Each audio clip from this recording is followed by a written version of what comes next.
আসসালামু আলাইকুম, কেমন আছেন সবাই? আশা করি অবশ্যই ভালো আছেন। আমাদের ধারাবাহিক ব্যাংকিং সিরিজের আজকের ভিডিওতে আমরা যেটা আলোচনা করব সেটা হচ্ছে যে ইসলামিক ব্যাংকিং ব্যবস্থাটা কিভাবে চলে। আমরা যেই সমস্ত অ্যাকাউন্টগুলো করতেছি, যে ইসলামিক ব্যাংক বলেন, এটা ছাড়া বাংলাদেশে বা দেশের বাইরে যে ইসলামিক ব্যাংকিং ব্যবস্থাটা, ইসলামিক অর্থনীতিটা যেভাবে চলে, আমরা সিম্পল একটা ধারণা দেওয়ার চেষ্টা করব। কারণ হচ্ছে যেহেতু বাংলাদেশে ইসলামিক ব্যাংকগুলোর প্রাধান্য পাচ্ছে, আমরা সেখানে সুদ মুক্ত হিসাবে যেহেতু আমরা টাকা পয়সা রাখি, বিনিয়োগ করি, তাহলে আমাদের এই বেসিক জিনিসটা জানা দরকার। এটার জন্য আপনার পিএইচডি দরকার নাই, আপনি একদম কমন ম্যান, বেসিক ম্যান যদি ম্যাঙ্গো পিপলও হন, আপনার এটা অবশ্যই জানা দরকার যে ইসলামিক ব্যাংকিং ব্যবস্থা কিভাবে কাজ করে। তাহলে আমাদের যে কনফিউশন আছে সেটাও চলে যাবে, বা যাদের সন্দেহ আছে সেটাও দূরীভূত হবে। অথবা যারা বলতে চান যে এটা সুদ, এটার মধ্যে কোনো পার্থক্য নাই, তাদের বিষয়টাও আপনি, তাদের যারা কি উদ্দেশ্য বলতে চায় সে তাদের দৃষ্টিভঙ্গিটাও কিন্তু জানতে পারলেন। তো ইসলামিক ব্যাংকিং বলতে আমরা শুধু ইসলামিক ব্যাংক বাংলাদেশ লিমিটেডকে বোঝাচ্ছি না, এটা হচ্ছে ইসলামিক অর্থনীতিটা যেভাবে কাজ করে সেটা এখন বাংলাদেশে অনুষ্ঠিত হচ্ছে কি হচ্ছে না, এটা আপনার দায়িত্ব, আপনি চিন্তা করবেন। তো দেখেন, নর্মালি ইসলামিক ব্যাংক বা যে কোনো ব্যাংকের মূল কাজ হচ্ছে কি, গ্রাহকের আস্থা রেখে মানুষ টাকা জমা রাখা। তো ইসলামিক ব্যবস্থায় সেটাকে আমরা বলতেছি যে আমানত সংগ্রহ করা। তো আমানত কিভাবে সংগ্রহ করবে? আমরা যদি সেখানে কোনো টাকা পয়সা জমা রাখি, তো এই যে আমরা সেভিং অ্যাকাউন্ট করি, সঞ্চয় অ্যাকাউন্ট করি, এটাকে বলে যে মুদারাবা অ্যাকাউন্ট। তাহলে আপনি যে ইসলামিক ব্যাংকগুলোতে অ্যাকাউন্ট যেটা করতেছেন সেটা হচ্ছে যে আপনার এই মুদারাবা অ্যাকাউন্ট মানে সেভিং অ্যাকাউন্ট। এখন আপনি যেমন কনভেনশনাল ব্যাংকে কি করেন, কারেন্ট অ্যাকাউন্ট করেন, সেটাকে তারা বলতেছে যে আল ওয়াদিয়া। দুটা হয়ে গেল তাদের আমানত সংগ্রহের জায়গা। তৃতীয় আরেকটা অংশ হচ্ছে যে তারা তাদের কোম্পানির শেয়ার কিছু শেয়ার বাজারে বিক্রি করে, সেখান থেকে তারা আমানত সংগ্রহ করে। তাহলে মূলত আমরা বলতে পারি যে এই তিন প্রক্রিয়ায় ইসলামিক ব্যাংকগুলো কি করতেছে, তাদের আমানত সংগ্রহ করতেছে। সেটা ভিন্ন জিনিস, ব্যাংকটা যখন আসছে তখন বিভিন্ন শেয়ার, বিভিন্ন যে উদ্যোক্তা এসে টাকা দিয়ে ব্যাংকটা চালু করছে সেটা আমরা বলতেছি না, জাস্ট আমরা বললাম যে নর্মাল পদ্ধতিতে কিভাবে তারা ডিপোজিটটা সংগ্রহ করে। এখন যে মুদারাবা অ্যাকাউন্ট বা সেভিং অ্যাকাউন্ট আপনি যেটা করেন, আপনি জানেন অথবা না জানেন, আপনি সেখানে একটা চুক্তি করেন। যখনই আপনি সিগনেচার করতেছেন, ওই চুক্তিতে লেখা থাকে যে আপনি হচ্ছেন টাকার মালিক, মানে আপনি মুদারিক। আর ইসলামিক ব্যাংক সেটা আপনার হয়ে ব্যবসা করবে। ব্যবসাতে লাভও হইতে পারে, লসও হইতে পারে। লাভ হইলে আনুপাতিক হারে 65% পর্যন্ত আপনাদের মধ্যে বিনিয়োগ করেন, ডিস্ট্রিবিউট করা হবে। আর ক্ষতি হইলে ক্ষতিটাও আপনাকে বহন করতে হবে। কিন্তু সমস্যা যেটা হচ্ছে, আজ পর্যন্ত এই যে বাংলাদেশে 1983 সাল থেকে ইসলামিক ব্যাংক প্রতিষ্ঠিত হয়েছে, আজ পর্যন্ত কোনো গ্রাহকের ব্যবসা করতে যায় তাদের কোনো টাকা পয়সা লস হয় নাই। মানে কোনো সেভিং অ্যাকাউন্টধারী, মুদারাবা অ্যাকাউন্টধারী বলতে পারবে না যে আমি 1 লাখ টাকা রাখছিলাম, 90,000 টাকা আমি পাইছি। তো এইটার ক্ষেত্রে কিছুটা ডাউট হয় যে আপনি কি এমন ব্যবসা করতেছেন, ব্যবসা মানে লাভ ক্ষতি, আপনার ব্যবসায় কোনো ক্ষতি হয় না। তো এটা হচ্ছে একটা প্রিন্সিপাল। এইটা যারা সমালোচনা করেন তাদের হচ্ছে এটা একটা যুক্তি। তো এই যুক্তিরও কিছুটা কি বলবো আমরা, গ্রাউন্ড কিন্তু আছে।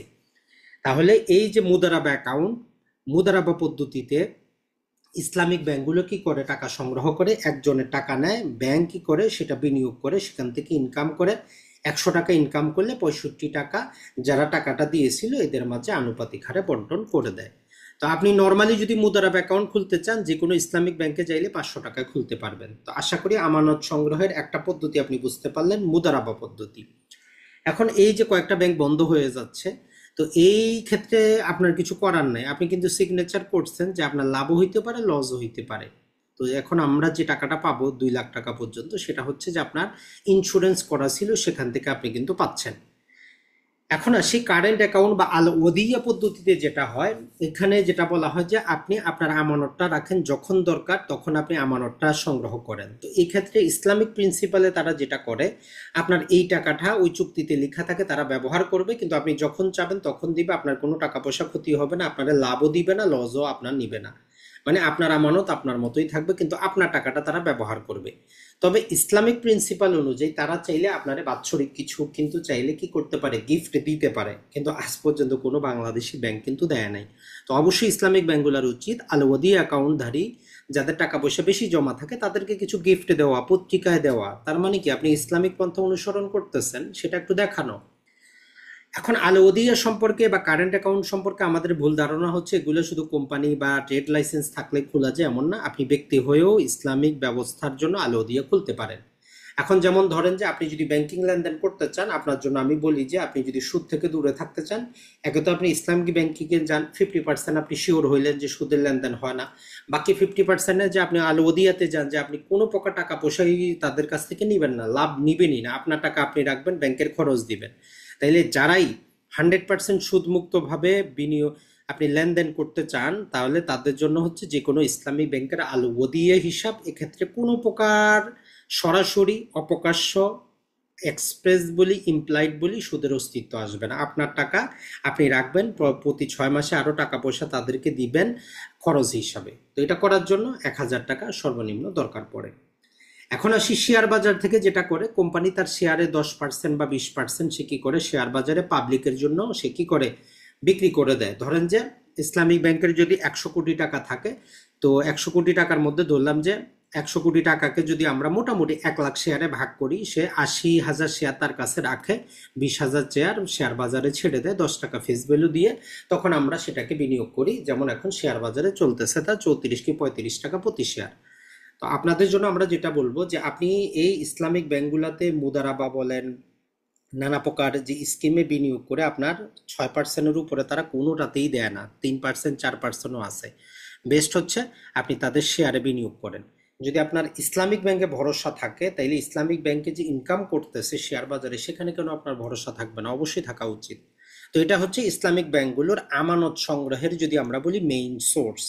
আর যারা প্রবাসী আছেন, প্রবাস থেকে টাকা পাঠান, তারা বৈদেশিক মুদ্রা ইসলামিক ব্যাংকটা বেশি কালেক্ট করে, বৈদেশিক মুদ্রার রিজার্ভটা ইসলামিক ব্যাংকের বেশি থাকে, তারা বিদেশে বিভিন্ন প্রকার এলসি খুলে সেখান থেকে বেনিফিট নিতে পারে, প্রফিট করতে পারে। এইটাই হচ্ছে সুবিধা। তো ওই জন্য ওই যে ফেসবুকে বড় বড় পত্রিকা দেখেন নাম্বার 1 আমানত সংগ্রহে, এটার মধ্যে কোনো আমরা যদি বলি তেমন কোনো লাভ নাই, এটা জাস্ট হচ্ছে বৈদেশিক মুদ্রাটা তারা সংগ্রহ করে। এখন আসি এর বাইরে যেটা হয় যে স্বাভাবিক লেনদেনে আপনাকে চার্জগুলো সংগ্রহ করে ইসলামিক ব্যাংক, যেমন প্রতি 6 মাসে আপনার ব্যাংকিং চার্জটা, নানা প্রকার SMS খরচ, ট্রানজ্যাকশন খরচ, সুদী ব্যাংক যা আনে ইসলামিক ব্যাংকও তা আনে, এখানে কিছুই নাই। আর বৈদেশিক মুদ্রার লেনদেন করে তারা, মানে এলসি তারা সেখানে খুলে। আর সবচেয়ে দুঃখের বিষয় যেটা হচ্ছে যে বাংলাদেশি সুদী ব্যাংকগুলাও একই শাখায়, একই চেয়ারে, একই টেবিলে ইসলামিক এবং কনভেনশনাল দুটাই চালাচ্ছে। মানে আপনি একই গ্লাসে মদ খাচ্ছেন, একই গ্লাসে আপনি সেখানে পানি খাচ্ছেন। তো এটা করা যাবে না। যদি কনভেনশনাল ব্যাংকগুলো তাদের কি করতে চায়, যদি তারা ইসলামিক উইন্ডো খুলতে চায়, অবশ্যই তাদের সম্পূর্ণ হিসাব, অ্যাকাউন্টিং হিসাব থেকে নিয়ে অফিসার সবকিছু পৃথক থাকা দরকার। বাংলাদেশ ব্যাংকের অবশ্যই এ বিষয়ে কিন্তু একটু হইলেও সতর্ক থাকা প্রয়োজন। ইসলামের নামে মানুষকে আসলে কি উপরে ইসলামিক বোতল দিয়ে মদ খাওয়ানোটা বাংলাদেশ ব্যাংকের জন্য সঠিক না। তো যাই হোক, এখন ইসলামিক ব্যাংকে কিভাবে বিনিয়োগ করে, তো দেখেন এখানে আমরা জাস্ট আজকের ভিডিওটাতে সংক্ষিপ্ত করে বলতেছি, এটার প্রতিটার উপর একটা করে ভিডিও আসবে, তাহলে আপনি বুঝবেন। তো আমরা যদি এদের টোটাল জিনিসটাকে যদি আমরা একসাথে নিয়ে আসি, সেটা হচ্ছে যে এদের বাই মোড, বাই মানে হচ্ছে ক্রয় বিক্রয় করা, মানে ব্যাংকগুলো ক্রয় বিক্রয় করে। শেয়ার মোড, শেয়ারে ব্যবসা করে তারা। আরেকটা হচ্ছে তারা ইজারা দিয়ে টাকা পয়সা ইনকাম করতে পারে। তো প্রথমেই সবচেয়ে লোভনীয় আকর্ষণীয় যেটা, সেটা আমরা ইজারা মোডটা দেখি। এটাকে SPSM বলে, হায়ার পারচেজ আন্ডার শিরকাতুল মিল। যেমন ধরেন যে আপনি কি করবেন, একটা বাড়ি তৈরি করবেন। এখন বাড়ি তৈরি করতে আপনার ধরলাম যে আমার 1 কোটি টাকা লাগবে, আপনার কাছে আসে ধরলাম 20 লাখ টাকা। এখন ইসলামিক ব্যাংক যদি আপনাকে এই যে হায়ার পারচেজ আন্ডার শিরকাতুল মিল্ক অনুযায়ী 80 লাখ টাকা আপনার এই ফ্ল্যাটের মধ্যে বিনিয়োগ করে, ধরলাম যে মাসে আপনি 20,000 টাকা ফ্ল্যাট ভাড়া পান, তাহলে এখানে এই যে 20,000 টাকার 80% ব্যাংকে পাওয়ার কথা, 20% আপনি পাবেন। ব্যাংক তার অংশ কিনছে, আপনি তার অংশ কিনছেন। এখন এই প্রক্রিয়ার মূল জিনিস যেটা, সেটা হচ্ছে যে ব্যাংক তার 80 লাখ টাকা কত বছরের জন্য আপনি নিচ্ছেন সেটা ক্যালকুলেশন করবে, আর প্রতি মাসে ব্যাংক যা যে ভাড়াটা পাচ্ছে সেটা আপনি ব্যাংকে পরিশোধ করে দিবেন। তার মানে ব্যাংকের অংশটাতে আপনি ভাড়া থাকতেছেন, প্লাস ব্যাংক থেকে আপনি যে বিনিয়োগটা নিয়েছেন সেটা পরিশোধ করবেন। এভাবে প্রতি মাসে মাসে পরিশোধ করতে করতে দেখবেন যে ব্যাংকের মালিকানা 60%, আপনার 40%, এভাবে 50% 50%, ধীরে ধীরে আগামী 5-10 বছর, যত বছরের আপনি চুক্তি আছে, ব্যাংকের মালিকানা কমতে থাকবে, আপনার মালিকানা বাড়তে থাকবে। এটা হচ্ছে হায়ার পারচেজ আন্ডার শিরকাতুল মিল। কিন্তু সমস্যা হচ্ছে ভাই, এটা যাদের টাকা আছে তারাই তাদেরকেই দেয়, আপনাকে আমাকে দেয় না। নাহলে এটা কিন্তু প্রবাসীদের জন্য বা বিভিন্ন বিনিয়োগের জন্য একটা ভালো মাধ্যম, হায়ার পারচেজ আন্ডার শিরকাতুল মিল। শুধু ফ্ল্যাটের ক্ষেত্রে না, বিভিন্ন মেশিনারি ক্ষেত্রে এরকম হইতে পারে। আপনার 1.5 কোটি 2 কোটি যদি একটা মেশিনারি লাগে, আপনি 50 লাখ টাকা দিলেন, 50 ব্যাংক দিল, ওইটা যে ভাড়া সেটা ব্যাংক নিল, পাশাপাশি ব্যাংকের টাকাটা আনুপাতিক হারে আপনাকে যুক্ত করে দিল। এখন যারা সমালোচনা করেন এদের যে যুক্তিটা সেখানে হচ্ছে যে সুদী ব্যাংক যদি 12% সুদ নেয়, ইসলামিক ব্যাংক 12% হিসাব করে লাভ করে। সুদী ব্যাংক যদি 16% সুদে সুদ তারা ঋণ দেয়, ইসলামিক ব্যাংক 16% হিসাবে তারা বিনিয়োগ করে। তো এটা হচ্ছে চরম অন্যায়। তো ইসলামিক ব্যাংকের নিজস্ব প্রিন্সিপাল অনুসরণ করা উচিত, নাকি সুদী ব্যাংকের সুদের হার তাদের দেখা উচিত। তো এটা হচ্ছে একটা সবচেয়ে আকর্ষণীয় জনপ্রিয় যে মাধ্যম। তাইলে আপনিও যদি ইসলামিক ব্যাংক থেকে এইরকম নিতে চান, আপনার জন্য এটা যে কোনো ইসলামিক ব্যাংকে যান ইজারা মুডে। এরপরে যেটা বললাম যে শেয়ার মুডে আপনি যে টাকাটা রাখতেছেন, এটা কিন্তু শেয়ার মুডেই আপনি ডিপোজিট করতেছেন, এফডি করতেছেন, বিভিন্ন প্রকার বীমা করতেছেন। এটা হচ্ছে যে আপনার মুদারাবা, লাভ ক্ষতি। আপনি টাকা দিলেন, ব্যাংক ব্যবসা করবে, যেটা লাভ হইলো কিছু অংশ আপনি পাইলেন, ক্ষতি হইলে ক্ষতি গ্রহণ করবেন। আর মুশারাকা, ব্যাংকও টাকা দিবে, আপনিও টাকা দিবে, দুইজন মিলে আপনারা ব্যবসা করবেন। তো এটা হচ্ছে তাদের শেয়ার মুডের একটা অংশ। এখন ক্রয় বিক্রয়ের ক্ষেত্রে তাদের যে পদ্ধতিগুলো আছে সেটা হচ্ছে মুআজ্জাল। এরপরে যদি আমরা দেখি সালাম, ইস্তিসনা, আশাক। তো এটা একটু সংক্ষেপে আমরা দেখি, এটার জন্য প্রতিটার একটা করে ভিডিও কিন্তু প্রয়োজন। জাস্ট আমরা সংক্ষেপে একটু দেখার চেষ্টা করি, তাহলে আপনারা হয়তো কিছুটা বুঝতে পারবেন। আর এটা আমরা আমাদের এই ধারাবাহিক ভিডিওগুলোতে অবশ্যই এই প্লে লিস্টে আপনি পাবেন। প্রথমেই আসি মুরাবাহা। মুরাবাহার মূল কনসেপ্টটা আপনাদেরকে আমরা যদি বলে দিতে চাই, এর মূল কনসেপ্ট হচ্ছে যে, যেমন ধরেন আপনার একটা মোটরসাইকেল আপনি কিনবেন, আপনার কাছে টাকা নাই, মোটরসাইকেলের দাম হচ্ছে 3 লাখ। তো ব্যাংকে গেলেন যে ভাই আমি মোটরসাইকেল কিনবো, আমাকে কি করেন, মুরাবাহা পদ্ধতিতে একটা মোটরসাইকেল কিনে দেন। তো এই পদ্ধতি হচ্ছে ব্যাংক 3 লাখ টাকা, আর পাশাপাশি আপনি কত দিনে দিবেন, যে 1 বছরে দিবেন না 2 বছরে দিবেন। ধরলাম যে আপনি 2 বছরে দিলাম, তাইলে ব্যাংক তার 20,000 টাকা লাভ হিসাব করলো, 3,20,000 টাকা। এখন আপনারা বলবে যে কত দিনে দিবেন, কয় কিস্তিতে দিবেন, অর্থাৎ লাভ লস হিসাব করে ফিক্স করে আপনার উপর একটা মাসিক তারা কিস্তি দিয়ে দিল। তো এই পদ্ধতি হচ্ছে মুরাবাহা। এখানে যে ইসলামিক প্রিন্সিপালটা হচ্ছে যে মোটরসাইকেলটা ব্যাংকের নামে কিনতে হবে, আর আপনি সেটা কি করবেন, আপনি সেটা চালাবেন, আপনি ভাড়া হিসাবে দিবেন। তো এইখানে যেই চুক্তিটা সেটাই হচ্ছে মুরাবাহা। তাহলে কন্ডিশন কি, ব্যাংকের নামে কিনতে হবে, বাস্তবে ব্যাংকের নামে কিনে না। এটাই হচ্ছে এখানে লুফল। 2 নম্বরে যেটা মুশারাকা, পার্টনারশিপে আপনি এবং ব্যাংক উভয়ে কোনো ব্যবসা করবেন, প্রকল্পের মূলধনে আপনারা বিনিয়োগ করলেন, আগাম লাভ আনুপাতিক হারে লাভ আপনাদের মধ্যে ফিক্স থাকবে, যে লাভ হইলে আপনি 40% পাবেন বা ব্যাংক 60% পাবে পূর্ব থেকে আপনাদের লাভের অংশটা, আর ক্ষতি হইলে কত হবে ওইটাও ফিক্স করা থাকবে। তো এটা হচ্ছে মুশারাকা। এরপরে যেটা মুদারা বা প্রফিট শেয়ারিং, আমরা বলেই দিলাম যে ব্যবসা করবে, ব্যবসা থেকে লাভ হইলেও আপনার আনুপাতিক হারে পাবেন, ক্ষতি হইলেও আনুপাতিক হারে গ্রহণ করতে হবে। এরপরে ইজারা, যেটা নর্মালি বাংলাদেশে ইজারাটা ব্যাংকিং এর ক্ষেত্রে পারমিশন করে না, যে ব্যাংকে একদম নিজের নামে চিরজীবনের জন্য কোনো বাড়ি বিল্ডিং তৈরি করে ভাড়া দিল, এটা আসলে না। তো এটা আমরা ব্যবহার করি ওই যে আমরা হায়ার পারচেস আন্ডার শিরকাতুল মিল্কের মধ্যে ইজারাটা ব্যবহৃত হয়। এটা ছাড়া তারা এখানে বলতেছে গাড়ি ফাইন্যান্সিং, হাউজিং ফাইন্যান্সিং এ ব্যবহৃত হয়, তারপরে এটা সরাসরি ব্যবহার হয় না। এরপরে আসি আমরা ইস্তিসনা, সেটা হচ্ছে যে কোনো জিনিস তৈরি করতে গেলে ব্যাংক আগে অর্ডার দেয়। মানে এটা হচ্ছে যেমন আমরা বলি যে গার্মেন্ট সেক্টরে একটা কোম্পানি ধরলাম যে প্রায় 1 বিলিয়নের একটা অর্ডার পাইলো, কোম্পানির কাছে এত টাকা নাই। তো ইসলামিক ব্যাংকের কাছে তারা আসলো যে আপনি আমাকে কি করেন, ইস্তেসনা পদ্ধতিতে এই হচ্ছে আমাদের অর্ডার, আমার এগুলা তৈরি করার জন্য টাকা দেন। তো ম্যানুফ্যাকচারিং এর ক্ষেত্রে এটা দিতে পারে। এটা ছাড়া রিয়েল এস্টেট প্রকল্পের মধ্যে যে একটা বিল্ডিং তৈরি করবে সেখানে তারা ফাইন্যান্সিং করতে পারে, এটা হচ্ছে ইস্তেসনা।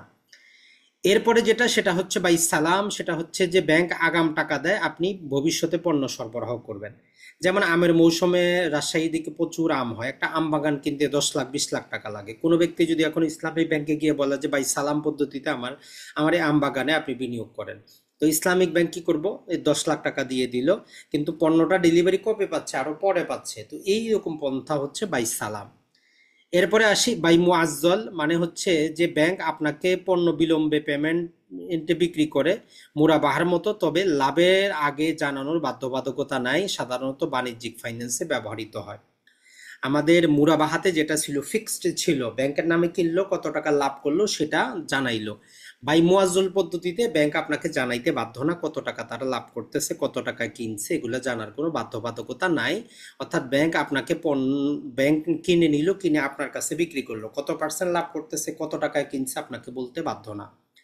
এরপরে কর্জে হাসানা, যেটা ইসলামিক ব্যাংক প্রথম প্রথম দিয়েছিল শুরু করার পরে, বাংলাদেশের মানুষ কি করে সেই টাকাগুলাই মেরে দেয়, মানে কোনো সুদ আরোপ করা হয় না, এটাই হচ্ছে কথা। আর প্রথমে আমরা আলোচনা করে দিয়েছি যেটা হায়ার পারচেজ আন্ডার শিরকাতুল মিল্ক, যেখানে আপনার বাড়ি হইতে পারে, গাড়ি হইতে পারে, যন্ত্রপাতি হইতে পারে, ফ্ল্যাট, জমি, যে কোনো জিনিস হইতে পারে, কিছু অংশ আপনি দিলেন, কিছু ব্যাংক দিল, ব্যাংকের অংশটা ব্যাংক ভাড়া নির্ধারণ করবে। আর আপনি যেই টাকাটা ব্যাংকের থেকে এটা প্রতি মাসে মাসে আপনি কিনতেছেন কিছু কিছু করে, যখন 100% টাকা দিয়ে দিবেন তারপরে ব্যাংক আপনাকে রেজিস্ট্রেশন করে দিয়ে দিবে। তার মানে হচ্ছে যৌথ মালিকানা, শিরকাতুল মিল্ক, যেখানে যৌথ মালিকানা থাকবে, আপনার কত অংশ, ব্যাংকের কত অংশ। নর্মালি 70-30 বা 80-20 হইতে পারে, যেটা ব্যাংক অনুমোদন করে। তার মানে এই চুক্তিতে যদি আমরা বলি আমাদের জন্য কিন্তু ভালো, কিন্তু সমস্যাটা হচ্ছে বাস্তবে এরকম ব্যাংকগুলা দিতে চায় না, দেয় বড় বড় যারা আছে তাদেরকে দেয়, আপনার আমাকে দিবে না। আপনি আজকে একটা 50 লাখ টাকার বিল্ডিং তৈরি করতে যান বা ফ্ল্যাট কিনতে চান, আপনার কাছে 30 লাখ থাকলেও বাকি 20 লাখ তারা দিবে না। এটাই হচ্ছে সমস্যা। তো আমরা জাস্ট প্রিন্সিপালগুলো তুলে ধরলাম। এই প্লে লিস্টে ইনশাল্লাহ আমরা ট্রাই করব যে প্রতিটারই 4টা-5টা করে উদাহরণ দেওয়ার জন্য। আমাদের সাধারণ মানুষ হিসাবে অবশ্যই এই ব্যাংকিং ব্যবস্থাটা জানা দরকার, যেহেতু বাংলাদেশে ইসলামিক ব্যাংকিং ব্যবস্থাটা পপুলারাইজড হচ্ছে।